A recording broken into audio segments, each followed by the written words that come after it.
This conference will now be recorded. Yeah, that's Okay. So again, I would like to welcome on our meeting. Meeting today probably will be less technical, but most about the concept. But I think that this is important, and it is important for technical people more understand the needs of agriculture sector, because in many cases my opinion is that very often we are too much focused on the technology vision and less on the real needs of the farmers. We had some small change in the program, and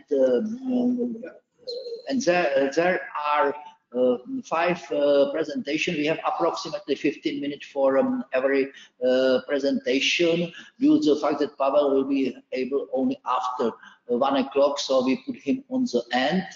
And we have presentation from Sonia Gonzalez, Monica Manova, Walter Meyer, and then I will have my presentation, which I prepare with Runar, and last will be the Pavel. So the topic is to try to answer what are the needs of farmers, how we can improve these services, and how we can run the solution, and what probably will be also the requirements on the technology provider.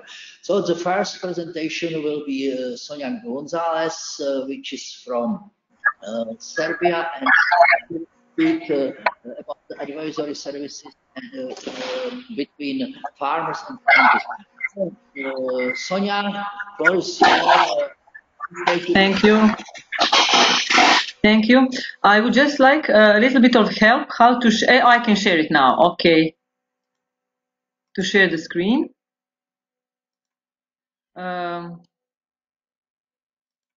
Just let me a bit help how to share the screen. I have a. Is Hannah there? How can I share my PowerPoint presentation, Hannah? Yes, Sonia, I cannot see the option for sharing the screen because Yes. I'm not able to do it. But if Karel probably make me host, and I can manage your presentation. I don't have. It's not active. The share option on my computer. Okay, could somebody make Sonia a presenter? Yeah, you are now the presenter, and Okay. the button should be enabled. Share screen. But how do I import the presentation? Do you see my presentation now? No? Not yet. Sorry? Coordinator has to decide. It's written here. I don't know where to upload the presentation. Oh, here it is. Let me see. Do you see it now? Yes, we can see. Yes. Is it full screen? Okay. You see it on a full screen, right? Not yet, Sonia. Yeah. But we can see your screen right now. Okay. I see. Okay. Yes. You see it. Okay. So first, I would like to thank Karel and Hannah for giving me the opportunity to speak about the advisory service, but from the point of view of my institutions, because my institute, it is Institute of Field and Vegetable Crops, we have a close connection with the advisory service, and at some points we lean one on each other, and they also represent a link between the scientific society and the farmers in Serbia. However, first I would like to go through some, let me see, okay. Second slide. Do you see the issues I would like to address now? The second slide. How does the advisory service work in Serbia? The main problems. Sonia, I'm sorry, we cannot see your second slide. We are still on the first one. Oh my God, what is happening? Now? Yes, now we can see it. Okay, I think I will have to have, I cannot put it on a wider screen. I have to go like this, sorry. It's no problem. Okay, if it's visible, then it's okay. So I have to say that Agriculture Advisory Service in Serbia works under the auspice of Ministry of Agriculture, Forestry and Water Management, and we have several laws and directives, regulations that provide legal frame for agriculture service, and I suppose it is the same situation in every country because it's not a sole organization, it has to follow some legal rules. On the territory of Serbia, Serbia is divided in 34 regional units, and so is the agriculture service has practically 34 focal points, 34 units. Agriculture service of Serbia employs experts in the fields of plant production, pest management, and also animal production or husbandry. And on this slide, this is how the site of Agriculture Service of Serbia looks like. We don't have the English version, unfortunately, but for the farmers, it is rather self-explanatory. You have different tabs and different, pictures. If you want to know about the plant protection, you click the fourth picture and you have all necessary information. And I have to say that this agriculture service, you can find exactly the name of the experts that are responsible for each of 34 regions. So you can contact directly the advisors for your specific region. Also, they organize usually a number of educations for the farmers, and this is how they provide the support, educational support to farmers. Closely related to the agriculture service, advisory service, we have one unit that is practically a forecasting service of Serbia.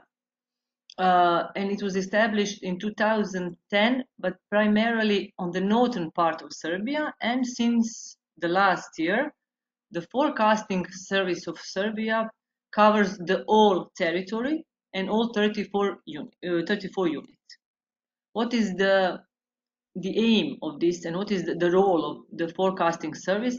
Well, primarily it provides timely and justified recommendations for plant protection. So this is mainly the body that is related to plant protection, and it employs plant protection experts, phytopathologists, entomologists, herbologists, and so on. As you can see on this graph, the forecasting service provides decision support for farmers, and it relies on a number of monitoring techniques, both in monitoring environmental conditions, forecasts, weather forecasts, monitoring the occurrence of pest species, also plant phenology. And when collected, all those data, they're using some algorithms or whatever to make the precise forecast when to apply the protective measure. This forecast is being made for each locality or region for a specific crop, and also if necessary for a specific within the region, for a specific town, city, village, and so on. I already mentioned this, that they are monitoring meteorological conditions, occurrence of pests, and they have the obligation to inform the wider public about the presence of the spreading of harmful organisms, and they are practically doing this very well. They have excellent website, and also some other means of dissemination, but I will get to that later. I just wanted to make the point that last year, this forecast service actually installed traps at 1,001 locations all around the Serbia, and they monitored 41 harmful species from April the 1st to the end of September. And here are some of the monitoring techniques. This is how they monitor the environmental conditions using automatic meteorological stations deployed at the entire territory of Serbia.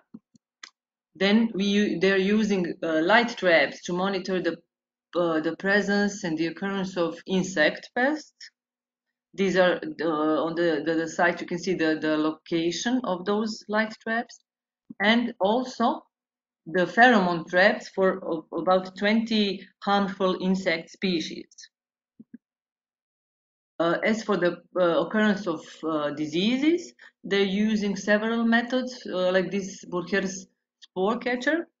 And for every collected specimens, there is detailed morphological, serological, and molecular identification of all pests and pathogens. So there is no mistake practically in detecting what species is present. This is how some of the social networks and information look like. They post their the recommendations on Instagram, on Facebook, and so on. So it is practically available for every farmer, for wider public, no restricted access to the information provided by forecasting service. So in general, when we talk about the advisory work in agriculture, meaning the advisory agriculture service and also forecasting service, they are supposed to raise the general level of knowledge of farmers, increase the competitiveness of agriculture production, increase the profitability and product quality, introduce health-safe food production, encourage some association of agriculture producers and other associations in collaborating with farmers, conserve natural resources, and protect the environment. I mentioned at the beginning the legal frames. One of the most important and focal is law on performing advisory and professional affairs in the field of agriculture. And it is, according to this law, agriculture services obliged to do several activities, and that is to provide professional assistance in application of achievements in the field, provide professional advice and recommendation, transfer practical knowledge and skills to farmers, introduce agriculture producers to good agriculture practice, to carry on some of experiments in different areas of agriculture. So practically, what they do in Serbia? You have some chosen farmers, and then they practically perform experiments. For example, different hybrids of one variety, just to see how it performs in different conditions. Then they use some biological techniques new to see how it is performing in a specific culture and so on. Then additionally, AAS needs to train the producers for new technologies, to assist in affirmation of rural development, also to encourage some other associations to get involved in agriculture, and primarily to provide assistance in all areas of interest to farmers. Now, the majority of these issues are being fulfilled. However, what are the main problems, in my opinion, and from the opinion of us who work in scientific institutions, the main drawbacks and the lacks of advisory services? I kind of divided them into three different type of lacks. First, human resources. There is a shortage, definite shortage of advisory staff. Some of them are rather aging, and the majority of them have low digital skills, lack of literacy, and vocational skills. When I say lack of literacy, I mean the lack of additional education, trainings. Some of the advisors are practically have stopped after finishing the faculty 25, 30 years ago. No additional knowledge, no new knowledge, and so on. And definitely the lack of knowledge of professional foreign language. This is also the problem with the advisory service staff.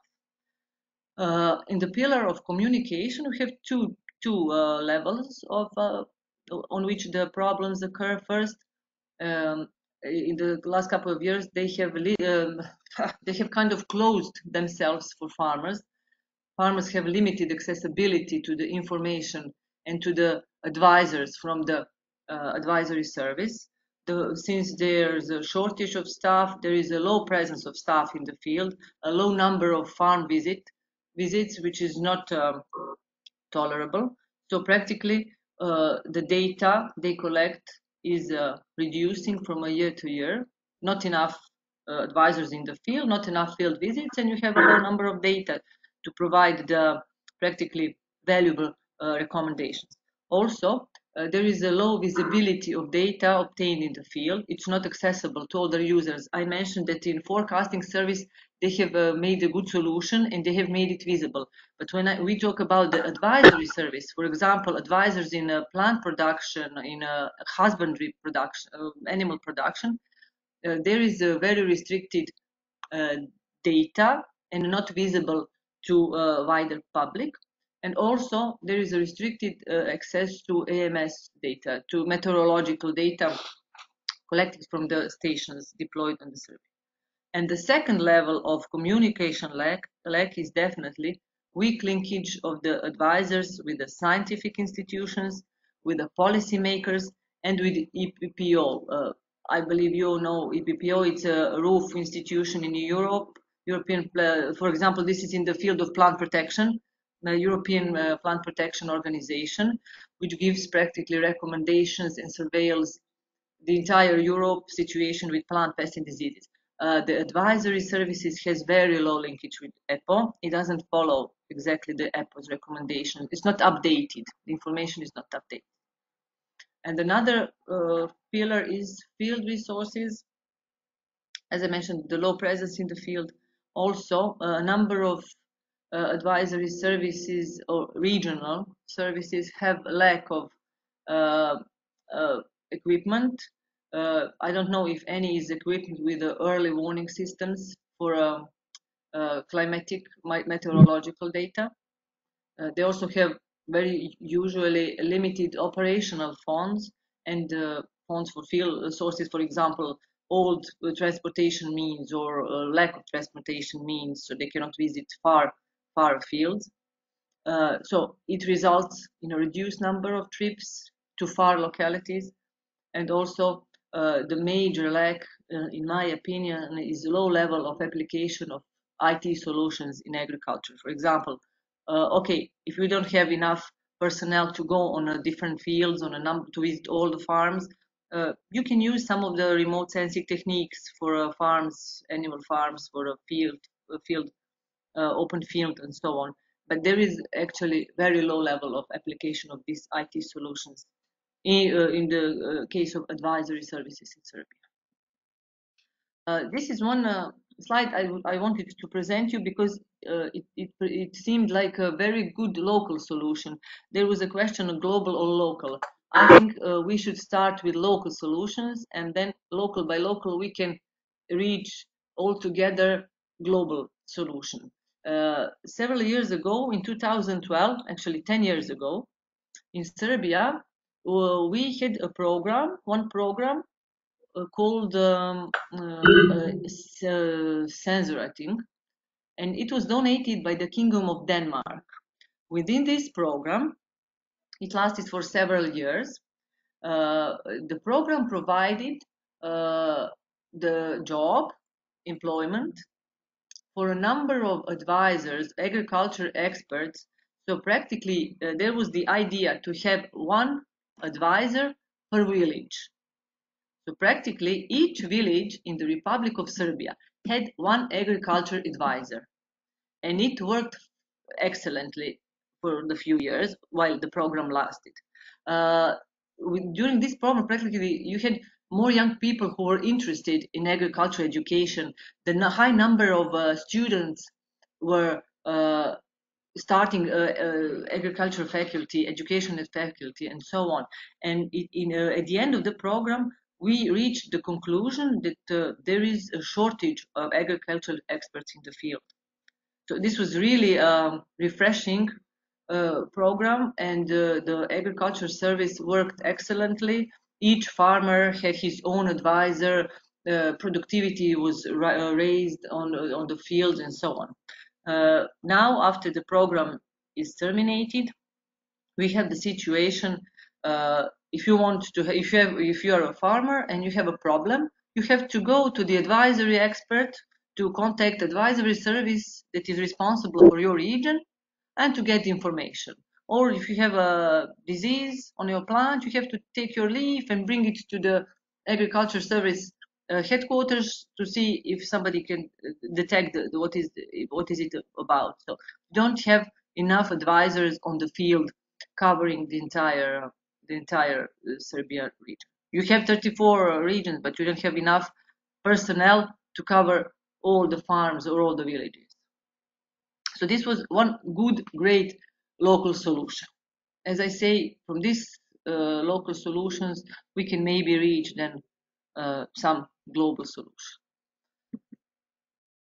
Where do I see the advisory service? Actually, this is more slide talking about what do I think they should, how to improve the advisory service, agricultural advisory service in Serbia, to reach the satisfactory effect on production, on farmers, and so on. First, in the pillar human resources, I believe that every advisor has to go on continuous education and trainings. Every person in the extension service staff has to have, okay, they don't have to have a license like doctors on every 2 years, but they have to have a continuous education to pass the new training and so on.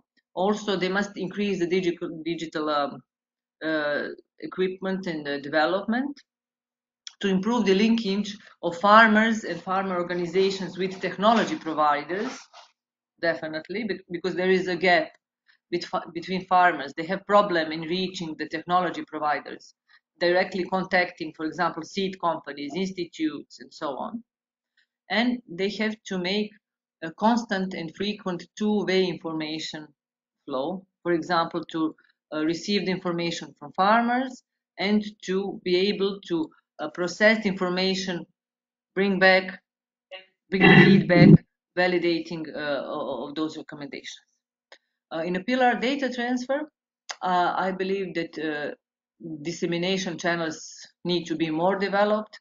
AIS must issue weekly or monthly, but even weekly not, but monthly bulletins with crop management advices on plant protection measures and so on. And also, it needs what needs to be. Sonia, we are already out of time. Sorry. Sorry. No, we should head up to the end. We are already. Okay. This is the last slide. Okay. This is the last slide. So I said only you should have a connection with the scientific institutions. This is all. You see this?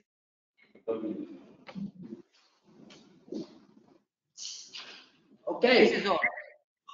Okay, Sonia, thank you for your presentation. We have no time now for question. Maybe that it will stay the time on the end. So now, Monica, the floor is yours. So can you give Monica? Can you provide me with the authority to share? Yeah, thank you so much. I think I can share now. Let me just see if I can make it even bigger for you. Apologies. Okay, so thank you very much for inviting me. I'm Monica Manolova. I'm a PhD in Geographic Information Systems from Sofia, Bulgaria. I'm currently here as representative of the Digital National Alliance of the country, which is this wonderful organization which aims to bridge the gap between the more digitalized people within the country and the ones that are not as keen to use digital technologies as the rest. And agriculture is a very important topic for me because I tend to communicate a lot with farmers, farming organizations, and people from these municipalities within the country that utilize digital technologies for the development of agricultural solutions and also for their utilization practically and on the field. And most of the time what I'm faced with is this ambiguity as to the quality of the solutions, as to the fact that farmers are constantly doubting whether these solutions will be of use to them or whether they will be just another investment which they don't need. And it is a discussion that is very interesting to have, and this is why I have focused on this topic within my presentation. I am, of course, in complete agreement that we need to focus on first the local realities, and then we need to expand and scale up and try to communicate and work better together across all European regions in order to achieve this cohesive methodology and cohesive approach towards digital technologies. So in the first slide, you can see here the challenges which I have briefed sort of very shortly that we are constantly faced with when we work in the digital innovations field, especially in agriculture. From my personal experience, even though it's a short experience, but it's quite extensive, I think, during the last couple of years, I have been faced with a lot of challenges when developing digital innovation projects with regard to innovations within the agricultural sphere that are directed at the application of digital solutions on the field and of course, beyond it, and then the scale up of these solutions. The main challenges include the dichotomies of scale and the dichotomies of resources that exist within the different member states within the European Union with regards to data and the application of data standards. And these dichotomies are, of course, quite obvious when you start working with a couple of different ministries in the country that you're currently located in, and you're trying to look for different resources and different sources of information in order to provide perspective and analytics on what will be possible to build as a farming practice within a very localized area. Every single one of the ministries has, of course, different sources of information, different ways in which they have built their databases, and they're utilizing different referential data in order to provide their analysis to the farmers. And then the farmers themselves are also using different types of vendors, and of course that's great because vendor lock-in is very, very not recommended, but they're all using different resources, and this all creates this constant existing problem, which is we have all the data, but we don't have the analytics and the solutions and the simplicity needed to apply all this data practically and to provide the farmers with the best, simplest possible solutions for them to be able to focus on their daily task of their practice rather than focusing on the digital solutions and their complexity. So we're also currently faced with a constantly growing and multiplicating regulatory framework. In the last programming periods within the European Union, we have been faced with a lot of different changes within agriculture policy that are more restrictive towards the farmers with regard to the Green Deal. So there are these structures that require percentages of the farming area to be divided in order to provide green architecture and to provide ecosystem sustainability, which is something which we are not opposed to. It is just something that needs to be better communicated to the farmers and something that they need to monitor with the best available digital solutions to do so.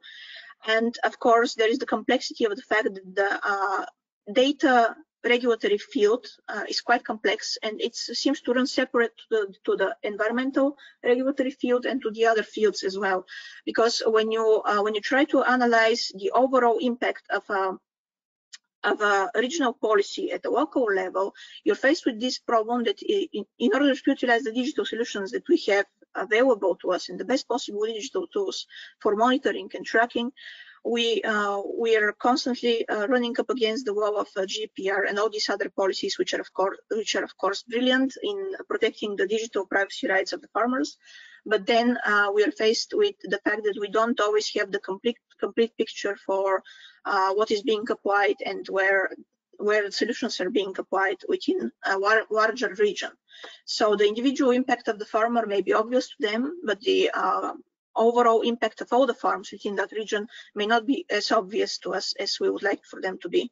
And also for the farmers, that creates an issue where they're unable to divide the impact that they have on the environment within their own local practice from the overall practices of all the other farmers that they're surrounded with. This is a significant issue because we need to be mindful of the ways in which we apply different policies and different solutions on the regional and at the local scale. So the questions that arise are often these. So how do we apply the Green Deal within scale? Is it exclusive to the single? Is it going to be exclusive to the single farmer to provide all data? How is that dichotomy going to be solved between the different ministries and different agencies that relate to it? How are we going to be able to overcome supply chain challenges and issues, which often relate to not only a single farmer but a lot of areas? And how are we going to overcome the overall issues with climate change? And for most of you that have dealt with climate change issues, you also know that there is additional layer of difficulty there, because all the climate change data is much more difficult to process and much more difficult to integrate within the simplified solutions that the farmers are utilizing at the local level. And often the predictive measures that we are trying to apply in order to avoid, to mitigate climate change issues within the local scale are made more difficult by the fact that that data is somewhere else entirely. So the general direction in which we are going is trying to gather all the data together, trying to simplify it and trying to work with it in order to provide the best possible assessments, both at the local scale, at the regional scale, to scale up and to help farmers collaborate better, and to help the local institutions also collaborate within that scale. How we are doing that? Within our country, we have identified 400 major producers of agricultural produce. All of these production enterprises are focused on the different areas of produce, which include corn production, wheat production, barley production. There's vineyards, and there is vegetable production as well. This is the this is removed from the animal production, which requires different metrics for monitoring, of course, but this is a database which I have been personally working on, which contains all of these producers, their scope and scale, and their the solutions that they are applying at local level. And within that database, I have managed to compile the different types of areas that they're working at, and what types of solutions they're applying for their local farms. Of course, there is a huge dichotomy between the solutions that the farmers are applying at local level, which needs to be breached, and the individuality of each and every single of the solutions needs to be compared towards the framework of the Green Deal, because some of these solutions may be positive for the production side, for the market side, but some of them may be exhausting towards the environmental side. And then I have managed to include all the different production types, the produce concentration, and then, of course, you know that my country is one of the largest exporters of sunflower seeds for the world. We are also quite a large exporter of corn production. And I have tried to exemplify within this slide sort of an area for the country where corn is mainly produced, and where we have had communications with the municipalities on best ways to reach the farmers, to help them out with their current issues, and to help them out with just navigating the very difficult and sometimes adverse field of agriculture. So with regards to the local technologies and with the approach that we are taking to complete that task, we are utilizing Sentinel-2 data and all the other open source resources which are made available to us from the Copernicus data sets and data resources, in order to provide the different farmers with prediction metrics on how much is going to be produced seasonally for their specific plot within that area. And they're also using their own technologies to develop these predictions. So I'm very happy to say that we are able to validate the information to make sure that the farmer is receiving the best possible advisory within digital, but also sometimes when it's very difficult to navigate all these different data sets and resources and regulatory frameworks, it is very important to simplify and to make the database of the information extremely simple for them to understand and to grasp, so that they can focus on their actual work and not worry about all these other regulatory requirements that are going to be necessary for them within framework 2023 and towards 2027. So what you see here, this is an NDVI model and index, which is helpful when predicting how much of the area has been productionally processed, how much corn has been gathered, what is the production area capable of producing. And here I have shown you some of the insights of the algorithms which we are using for computer vision for modeling the different areas. And my main focus when modeling the different outcomes of these different areas is, of course, the validation and verification of the information, and making sure that our computer vision is able to extract the most out of the satellite imagery, which allows for further analytics to be done and further analysis in situ to be made, and also for us to develop a cohesive picture of the historic changes within the area and how much climate change and current conditions are affecting the outcomes of produce for the current season, but also for the prior seasons. And as you know, gathering historic satellite imagery is and making it cohesive towards the current satellite images that we have, which are of course of higher quality, is extremely hard. Is an extremely hard task and quite important. Yeah, I'm heading up to the conclusion, of course. So we're gathering all this information, and then what we do is we do some additional analytics and some computer vision analysis, which later provides us with predictional measures that show the specific outcomes of the production metrics and production measures which are applied within the current area and current field towards the current season. So we can model some of the outcomes of the corn production, some of the outcomes of the wheat production within the area, and of course, we are also able to provide some advice on how to best utilize the resources of the area for the betterment of the production. This is something which I'm very excited to translate towards European projects. Of course, you know, we have all these open source databases, open source solutions where we can confirm that data against that, and we can scale up that information.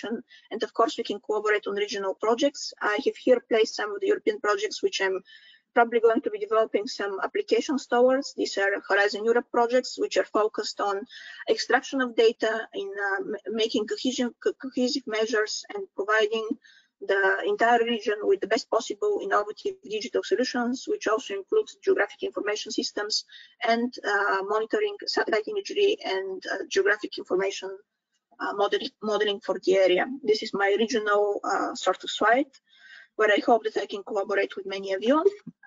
Then there is the global solutions. Of course, when we discuss regional areas, it's important to be able to translate that towards global solutions and global mapping efforts. I'm happy to say that global mapping efforts have been growing quite extensively as of late, and this is one of the most interesting cases which I have been investigating as of recently, which also includes computer vision. This is the Google project, which includes Google Earth Engine for mapping the coverage of the area.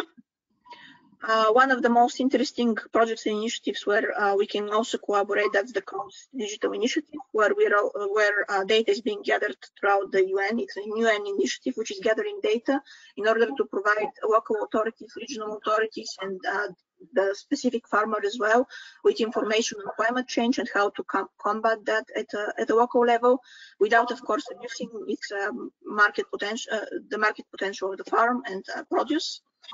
And then there is one of the other initiatives which I quite like, which is focused on biodiversity. This is the Align initiative. It is also led by the UN and, of course, the European Union.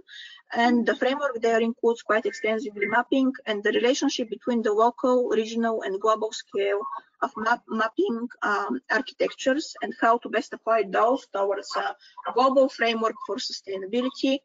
And with that, I would like to thank you very much. I'm sorry if I have run over time, and I hope that it was at least a little bit interesting for you.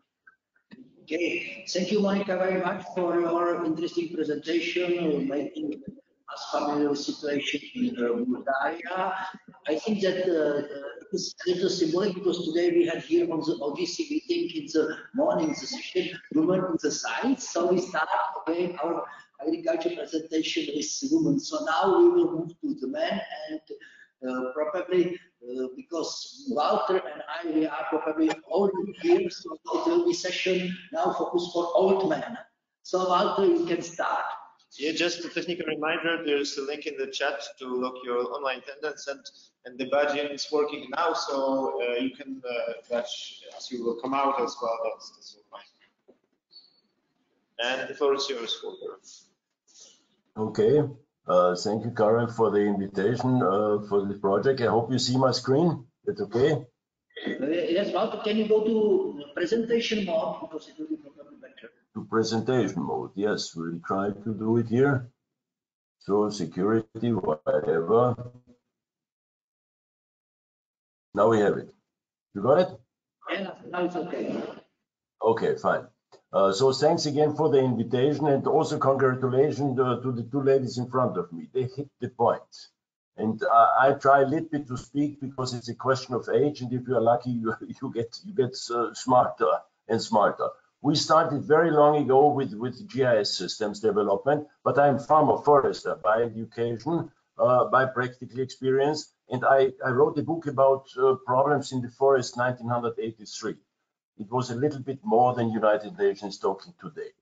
And I was always working on a solution. And when you look on these pictures at the beginning, you see data, and you both ladies hit the point, but we need information. Data alone is nothing. And information means an integral information. Sorry, if someone becomes too much heavyweight, if you ask whom you ask, he will say, okay, he eats too much cake or he eats too much whatever, meat. No. It's an integral solution. This is a simple selection of what is integral solution. And wind and water connects global. Finish. When there is a problem, the downlaying, the water running down, and the wind is blowing where the wind wants to blow.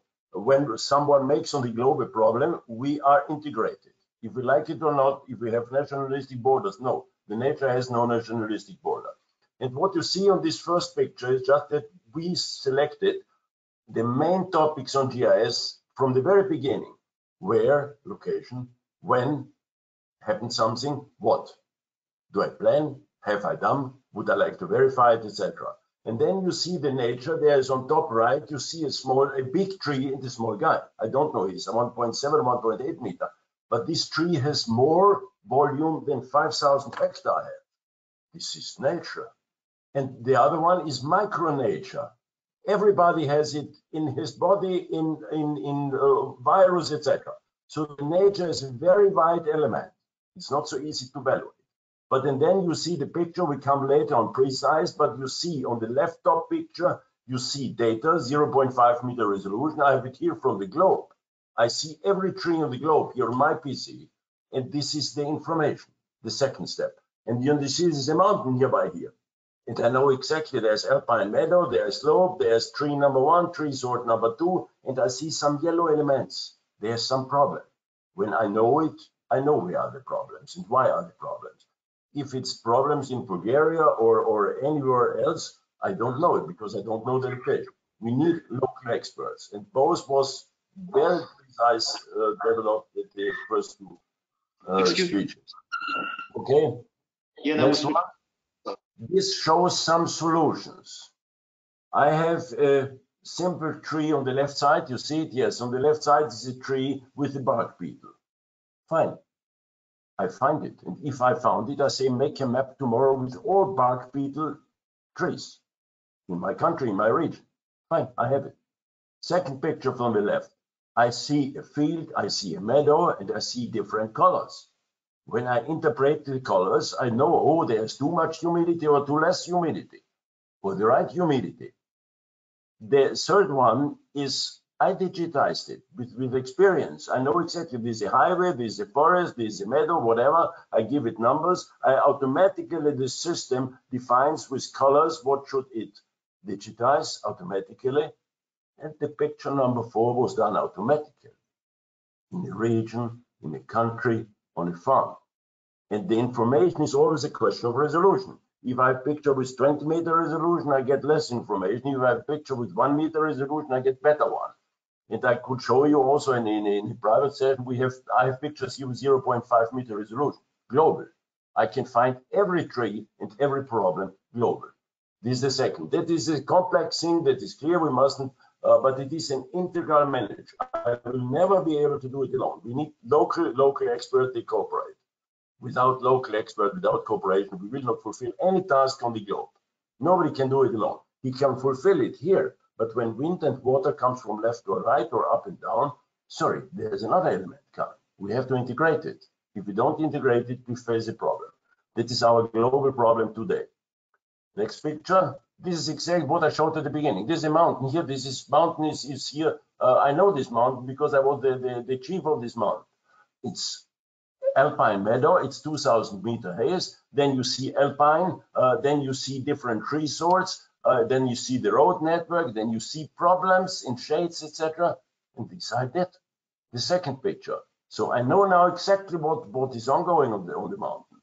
Then you see this is Villach, south of Villach. There you see end of the city, and then is forest, etc. And there's a river and the highway. And then I scanned it with identification of images, automatically done. 5 seconds later.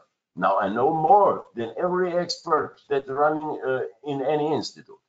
The third picture on the bottom. This is, you see, this is the more or less the end of the city, and there's some shopping center, and then start the agriculture. Yeah, then I see the fields and go on the picture on the right, bottom right, you see different colors. That means, again, this shows you that the structures and the color of a picture with different resolution give you information. And only with information I can make better decisions. Otherwise I stop. I'm wrong. And the key problem today is not everybody likes that every information is the truth, because some people get money from other elements. So they try to convince.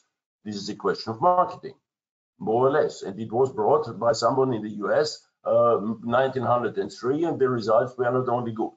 So to change the mind away from the truth is for sure not sustainable, because then we just are running one element that doesn't fit in the future. So this is something, one picture this we had done in the last 20 years. This is 10,000 square kilometers. I have it on my laptop. I zoom in, and this we made the German machine cooperatives. Blue are the fields, they get a job. The job you can transfer on a mobile device. It was at the beginning a big, not a laptop. It was a laptop, I would call it. Today it is a mobile device, a phone. And then you see on the right, on the bottom left, then you zoom in further, you zoom in, all three, wonderful. Then you know everything. And today the resolution of the images is better. And then we started to integrate weather stations. I don't need a weather station on my farm. No, I need a weather station network in my country that gives me the information what the weather was and what it will be. This is a picture from us precision farming, 15 years old. So we try to evaluate based. So you can do it. We could do it, but not everybody wanted to do it. This is something we have to understand. So sometimes it's, sorry, I'm not greedy and not stupid, but it's a question of greed and stupidity is integrated also sometimes. It's not always serious, I know it, but it is so. This is the model that goes to the energy. Sorry, the energy we forgot. The energy is not a centralistic element. Do you believe in Bavaria is no wind and no sun and no water, and they need the cable 1,000 kilometers from the North Sea down? No. And in Serbia you have, and everywhere you have sun, but when you integrate them, this I managed this in the middle of the picture, is a water station. This is running after 12 years struggle with the bureaucracy, local bureaucracy, Austrian, it's also not so bad, but we have it set up. And now it provides 540 kilowatt hour, multiple 24 hours, multiple 365 days. And the basic is just a little bit water from a small alpine river out. And it's 30 square meters. And if I put, and this we are doing now, vertical elements on top, vertical wind. Sorry, the Persian had it 2,000 years before Christ. They had vertical system. We made horizontal system. If I put on top solar station, and if I collect on top or surrounding on 10 hectare the water, I can fill with 10 times 10 hectare and 50 meter haze difference. I can manage 50,000 people, the energy for everybody. It's ready because we have water energy plus sun energy plus wind energy. And if we integrate them, every farmer can be an energy producer. Wow, why don't we do this? Don't ask me why. Political question is the question who wanted to have what, wanted to sell what. But energy is here on the globe. It wouldn't be clever to run for water energy in Sahara. No, Sahara we must change. There's more sun energy. And to the North Pole, I also shouldn't use solar energy. It will be a little bit too chilly and too cold. So, but we have it. And if we integrate and cooperate, we have energy enough on the globe. Alone in Atlantic, the Atlantic stream has a power of rotation 25,000 atomic power stations. Do we have no energy on the globe? We have. We just were using the wrong ones. So this is how we are now with some countries already very far and signed big agreements where we have sample. I cannot do it alone. We need cooperative agreements with pilot projects where we have the experts, the ministry, all the farmers. It's driven by farmers. The farmers understand very quick to bring them together and to say, okay, let's make minimum one image, and we build up a pilot project. We try to set up a project. We have to integrate things, public-private partnership. Time question was mentioned already, very important, because when I know what happened in the past, I know what will happen in the future. Better. We need to make it global because wind and water connects us. If people like it or not, it is so. We have to cooperate. And E3, I called also in my book, it was written 1983. Sorry, if we use an ecology and not integrate it with economy, we will fail. We are back on trees if trees are available. Today, I say different. No, trees are not available. Wind is missing. Water is missing. We will have problems.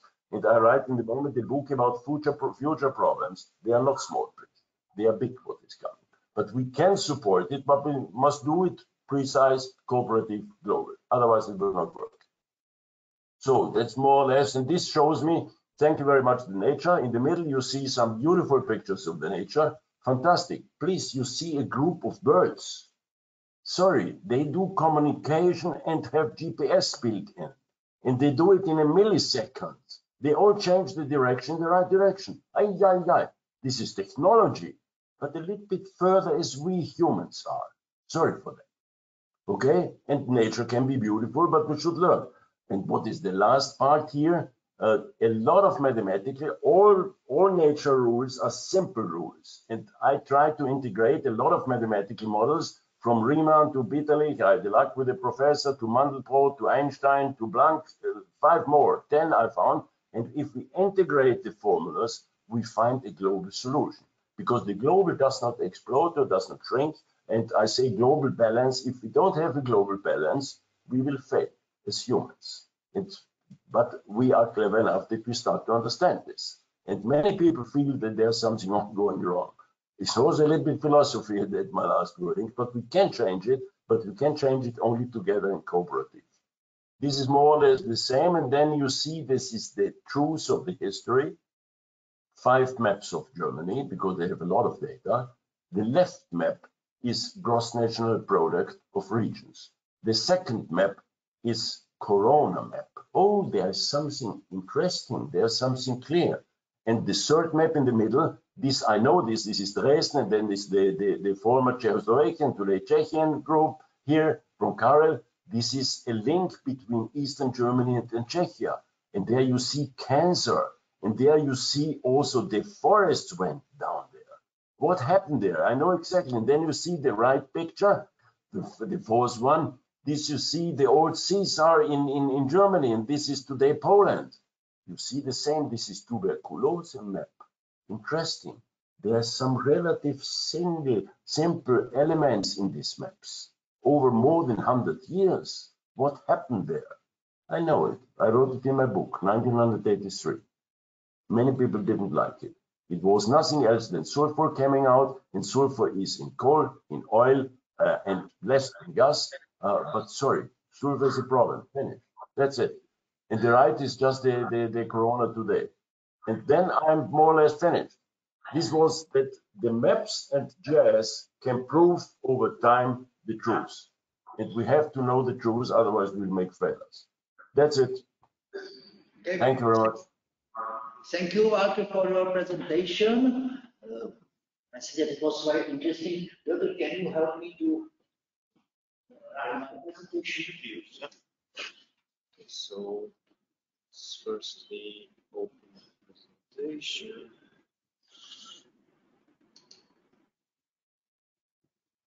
Choose this one. And now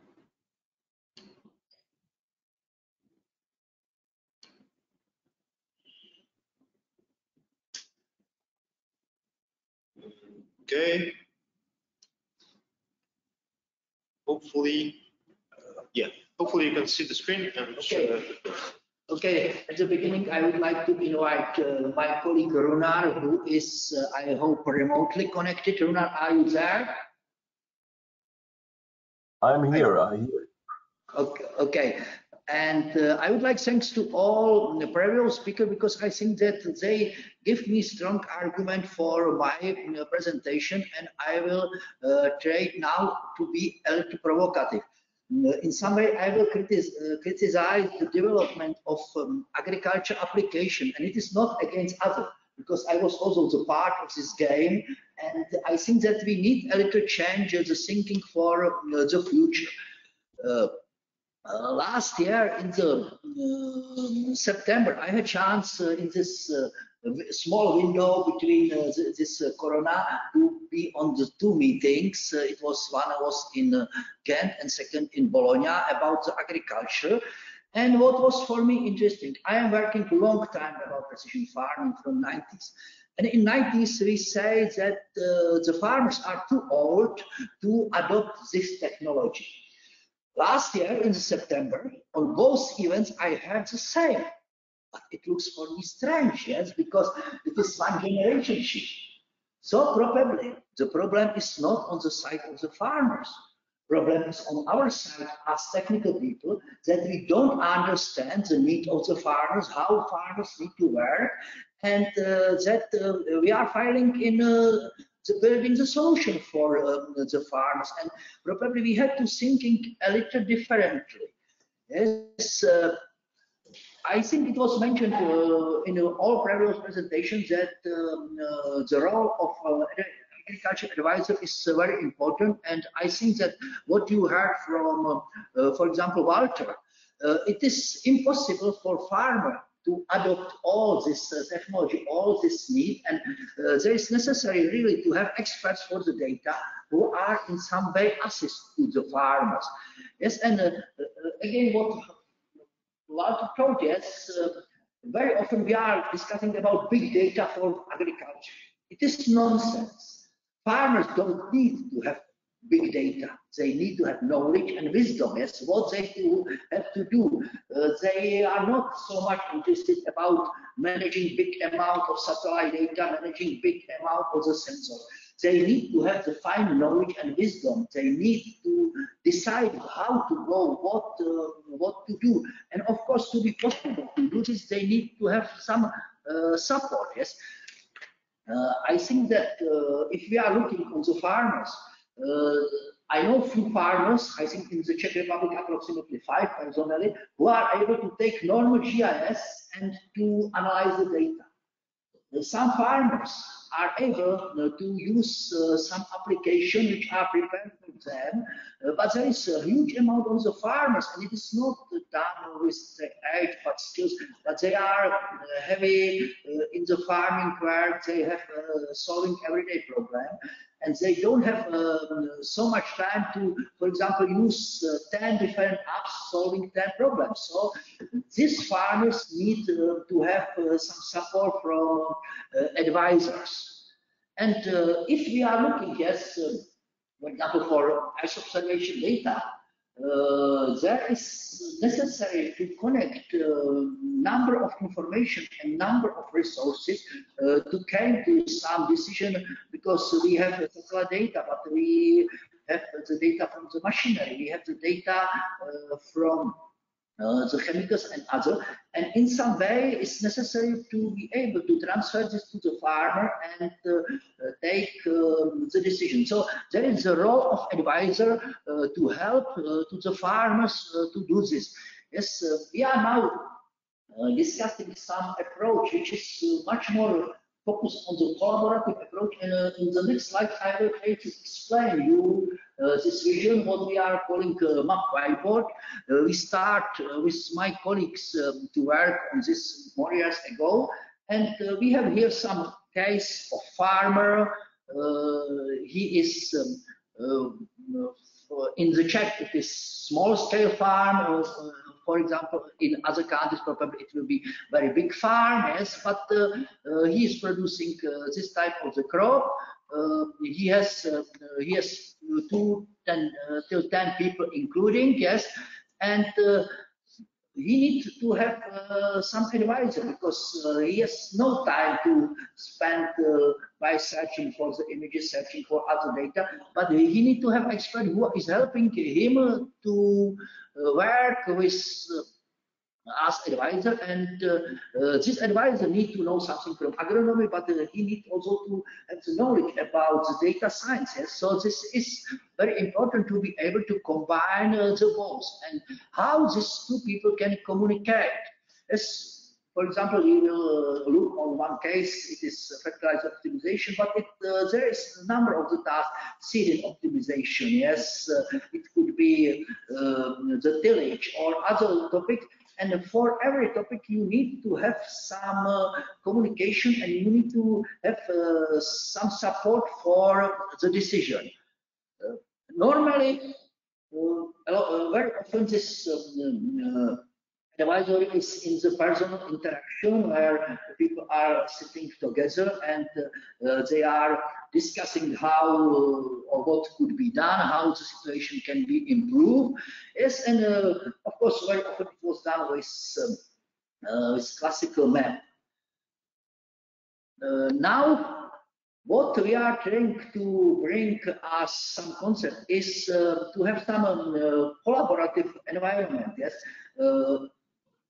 Long time we are using Google Documents, where people are sharing the same document, and many people can work with the same document together. But why will it not possible to do this with maps? Yes, and we started already in 2016 together with our colleagues from Norway and from Latvia on Inspire Hackathon to develop some collaborative solution where more people can work parallelly on the same data, when you can provide operation, and when all other people who are involved can see the operation, can also share the data, can edit the data. So there is now such solution when more people can work on the same problem, and I think that this is some new type of thinking, because this type of the work is used on many places. We are now here showing the example for agriculture, but I think that in many cases there is a future for such collaborative solution. So you can see some demo how this work could be organized. Yes, and that people can share the data, the knowledge, and now I will try to explain how such solution could be used for agriculture advisory services. So, what is now other topic? Yes, we are all using the communication tools. Yes, we have a number of teleconferencing tools. We Zoom, Google Meet, Teams.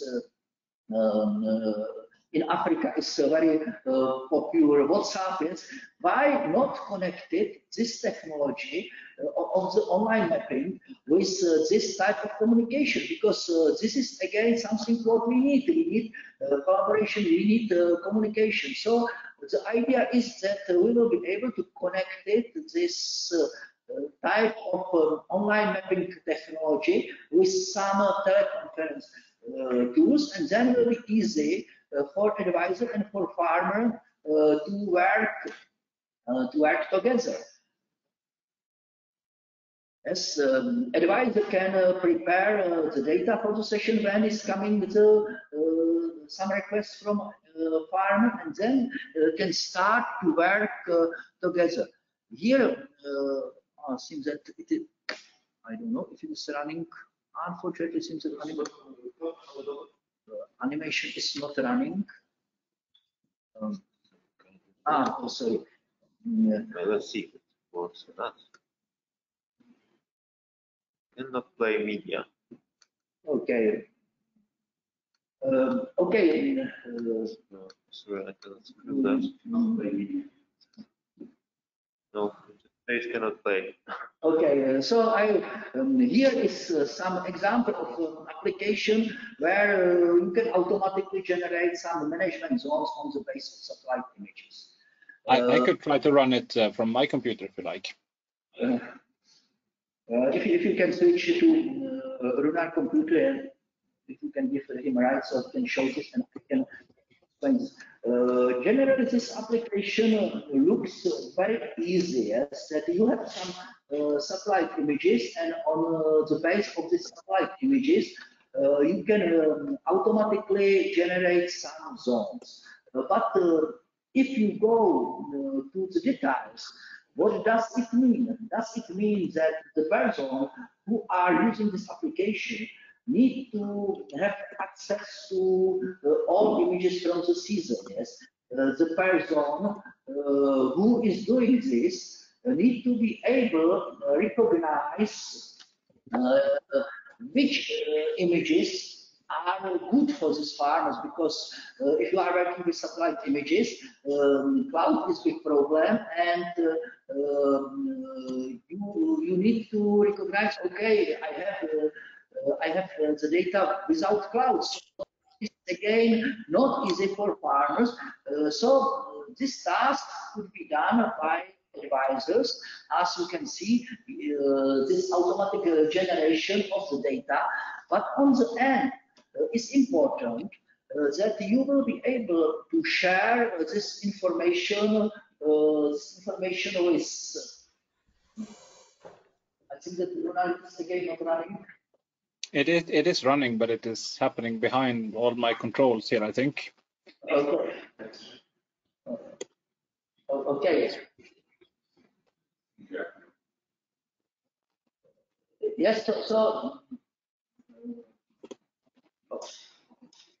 Okay. So relatively easy, such application can generate some zones, but the work before to download the images, yes, to select the right images is a complicated task, and it requires again to have a large infrastructure behind. So and this is also not easy for farming. Luna, if you can go to next page. Will do. Yeah. So the ideal is that after this analysis, which was prepared by the expert, the data are published through this whiteboard, and then both can start discussion, because in some cases, if you are using satellite images, it is not necessarily all time true that what looks best on the satellite images is the best on the field, and you need to have some way to communicate with the farmer and to go with more round to improve this result or draw something. Next slide, please, Mark. Yes, so you can publish it. And next. And then you can both go to the image, discuss the image, make some suggestion for improving this image, and to combine this with other data, and to go to the final stage, which can prepare some recommendation for the farmer. Next. So what we recognize that probably for such solution, you don't need to have the same functionality on the map whiteboard on both sides. That farmers need, for example, to put the data about his farm, for example, draw which field is interesting for him, or to draw something in the field, and download edited data. Of course, the advisor need to have some bigger functionality, for example, to be able to connect with some existing decision support system. Next. And to be able to add new data, to be able to remove the data, publish some new data. So this is why we are saying that this work is asymmetric, that farmers don't need to have all possibility, but he needs to be able to communicate with his advisor. Next. And our idea is that after this discussion, you can prepare the final data set, and this data could be moved to the field, to the tractor, or use drones. So this is our vision, how we plan to go with this new technology and with this new approach. It is not against solution which was developed, because this solution could be as some backend for advisor. For farmer, we need to have something simple and to be able simply communicate. Next. And here is the last slide. I would like to thank you for attention. And if you will be more interested about this, we plan on the 24th to organize live demo with all this technology, because here is no time. So it will be 1.5 hour webinar where we will try to show and demonstrate how such solution could be used in the practice. So here you can go register for this webinar, and you will receive the link for this, and we will be very happy to share with you our experiences, how such solution could work. Okay, I think that it is all from my side. Pavel, are you here? Yes, I'm here. So now, good afternoon, everybody. It will be time for your presentation. Yeah, thanks, Kara. And I'm trying to give you a presenter role. Yep. Here we go.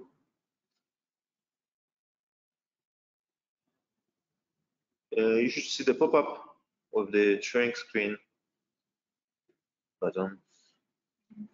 So Pavel represents the machinery industry, which is also very important for all this activity, because machinery are applying this, but also they are collecting number of information. So probably Pavel will explain us how are important advisory services for machinery. Yep, we can see the screen. Currently, the browser. Yep, the slide deck, the PowerPoint. I'm sorry, I was on a presentation, so I have prepared.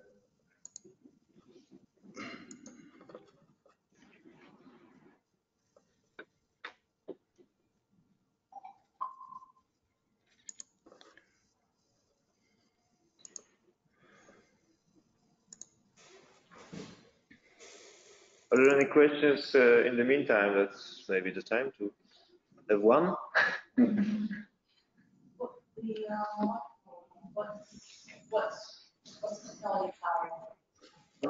This technology was developed by us, as there is a server side which is based on known SQL databases. I can share with you some article or some presentation which I described in this one. I didn't want to go today to the technical details. On this 24th, we will also present some technical details about the solution, but we have also some papers about this I can share with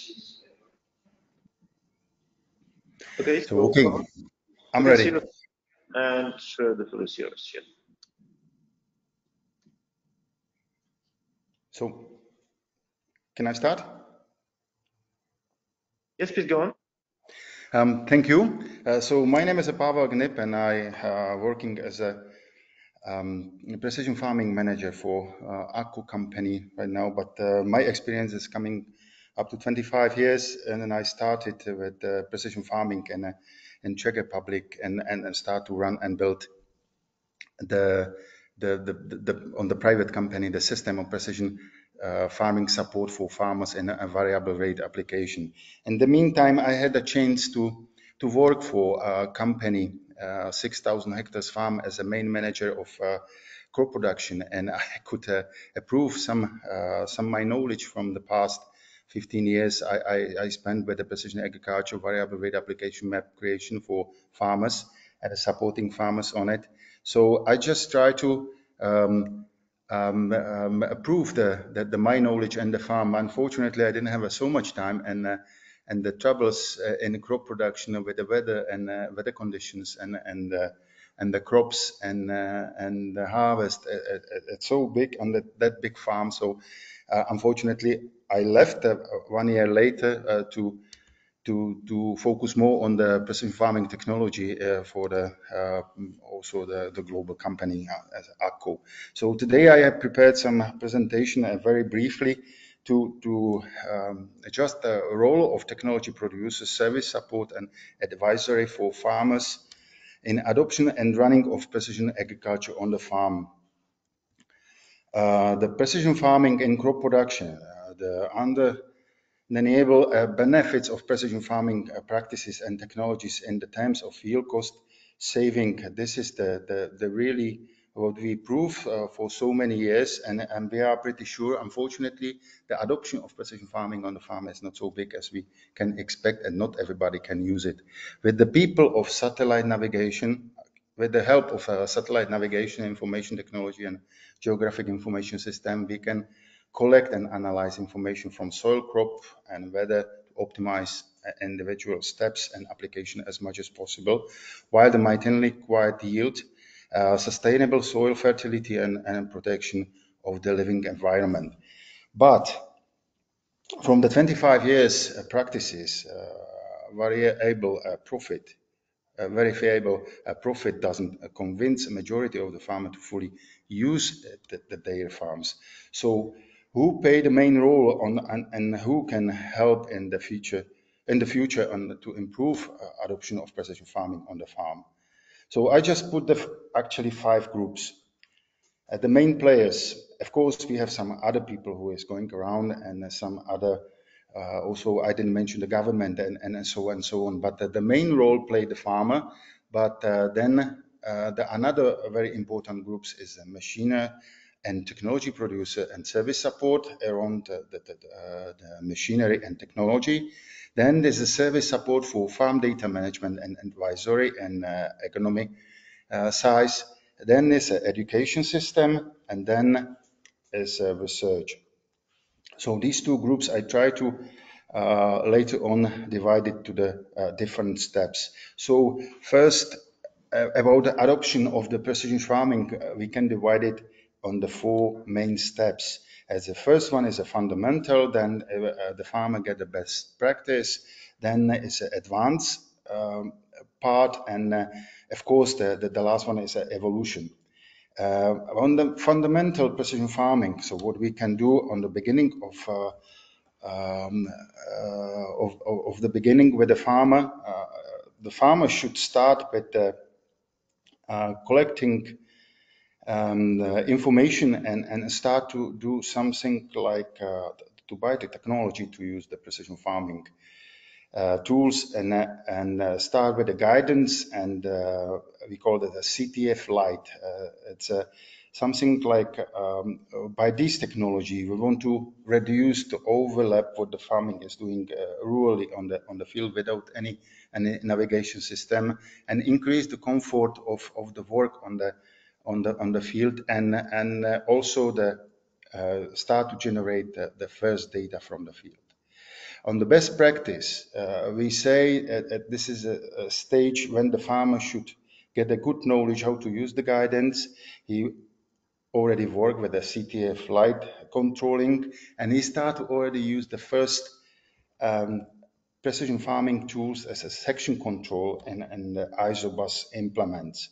And he want to immediately see that he can input, he can save the inputs, he can reduce maximally the overlap and increase the comfort, and he just see that the more data was generated already for the farm management, and he can just set these and check for the future using.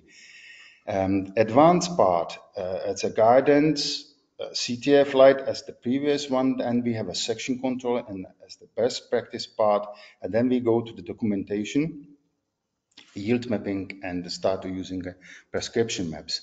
And this is really actually full part of using the precision farming. And if we go to the 4th stage, evolution, then we can thinking about many different things, same as is a multivariable rate prescription maps or autonomous machinery or any other technology we even know how to use it and what to do.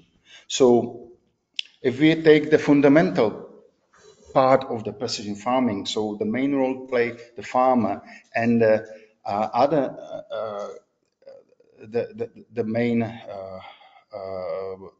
group is who help the farmer is a machine and technology producer.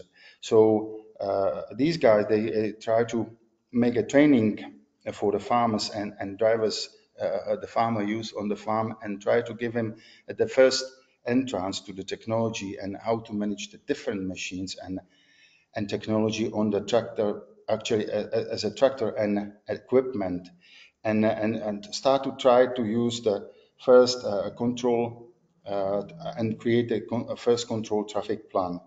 And this is just the basic step how to use it and how to start with the precision farming. And from the point of view, we don't, the farmer doesn't have to go to the deeply some specific information, but generally just to create a database of the field boundary on the farm and create optimal way lines he used for different crops on the different field and just keep it a database and safely used. And the second step on the best practice, we still can communicate with the farmer as a machine and technology producer, and we just give him a better practices and try to improve his knowledge in this part of precision farming adoption on the farm.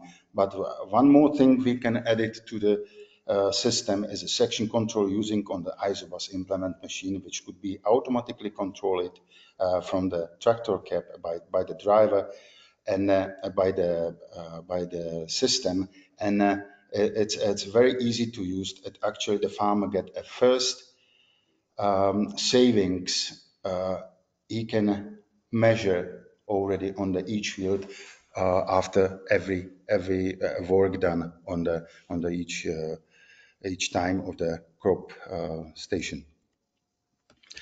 In the third part, in advanced, a farmer is already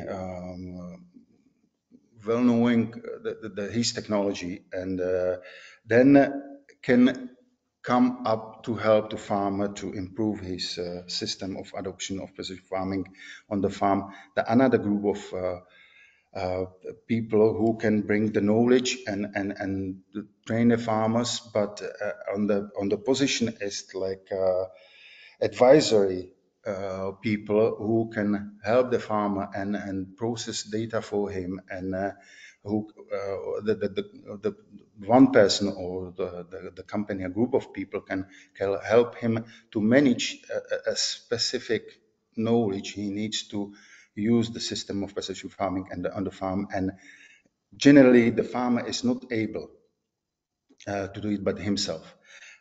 We still can find some very good farmer, well educated with good technology and good results on the farm, but this is only a very small minority of the farmer market. So to get the farmer on the higher level of precision farming adoption to achieve better aims and better results on his crop production is necessary to go together with the people who is more educated and has a more experience with, for example, data processing and data collection and so on and so on.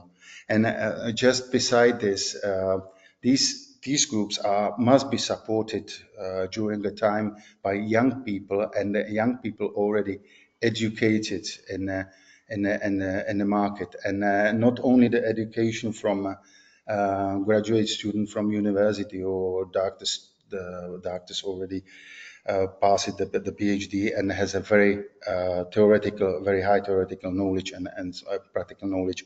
So it's also that for the people we have to push to get the knowledge about the precision farming already on the undergraduate studies. So let's say kids from 15 and up, they should start to learn about the precision farming and start to get and know the smart technology. So they are not so new, let's say, in the farm around the precision farming technology. What for example, his father has, or some as a worker employed on the farm. Is not need and necessary to start from the beginning what the satellite image of what satellite is and what is the guidance and what is it. And these people educated undergraduate level, they can have it already. These, let's say, basic experience with the precision farming and technology, and they can be use it as an employee, for example, for some farms, bigger farms or small farms, much better than just the new person who start to listen about the precision farming first couple of days. So it's very important to start with the third group and push it the third group of education system to next improvement and evolution. Of course, the evolution without research, it's not a usually evolution, and everything what is changing on the world is the same as changing in the farm level and in the crop production and the farm production. So it's very important when we also do some research, not on every farm, but in different locations, which could be the result, use it for the farmers. And what is very important in adoption of precision farming on the farm and on the highest level, technology using and different kind of data sources and so on, that the farm is supported maximally with the third-party people as a machine technology producer, service support, farm data management, and devices from the private or government companies, and it's also supported by the education system and research. So this is approximately some let's say the view how to adopt the best way, and what is the role of the partners, of the farmer partners on the market in adoption of precision farming tools. So thank you very much for listening. Any question for this?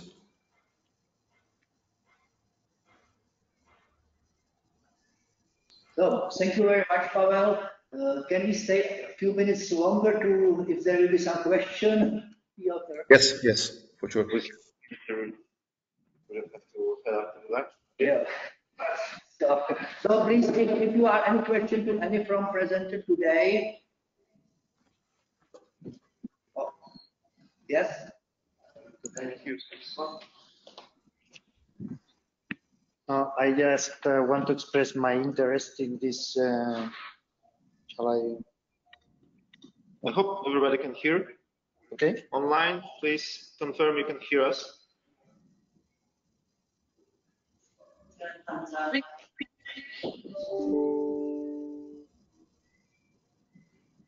Can you hear us now?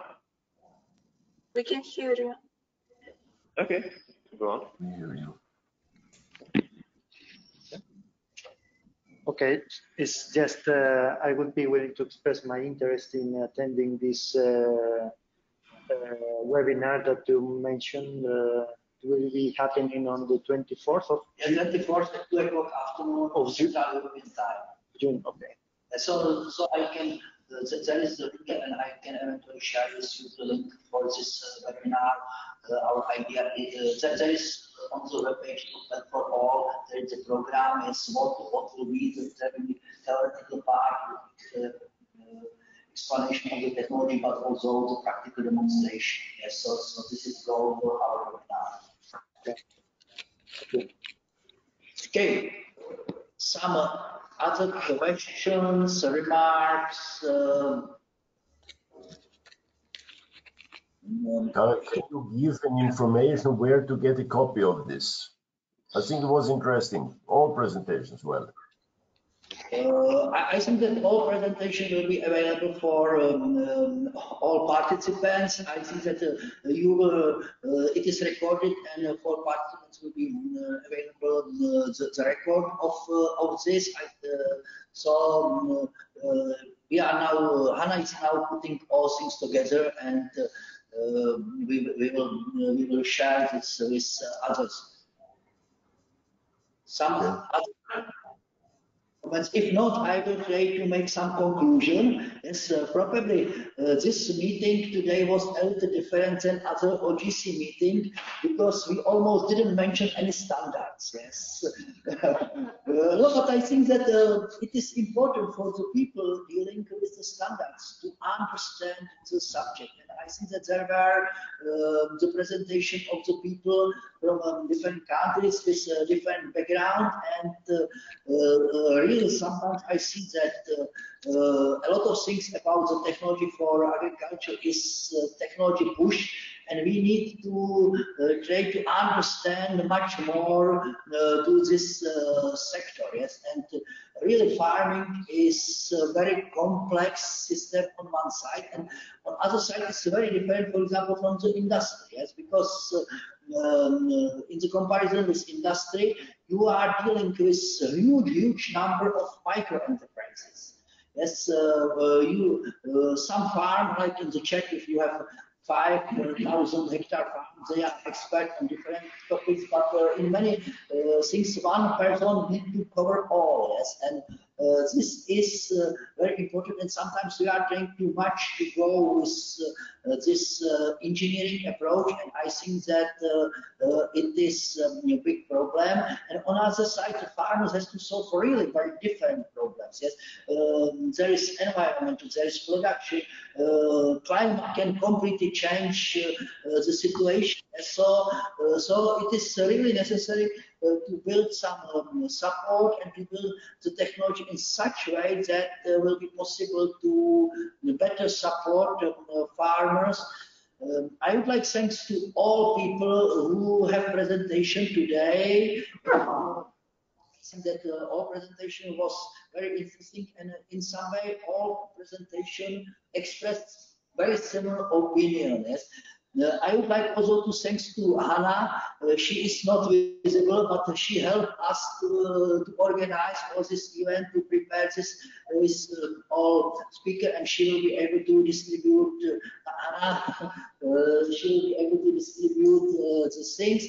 I would like to give thanks to OGC again, give us the chance to discuss agriculture topics here. Maybe that the next meeting will be more technical again. Yes, sometimes we are discussing to speak about semantics or other things, but I wanted to have today be not so much technical. I would like to thanks to all who was here with us, and I hope that we will have chance to meet, and I would like all invite to join our working group, because we need to have the people not only from agriculture but also experts from different domains to work with us. So thank you. Yeah, thank you.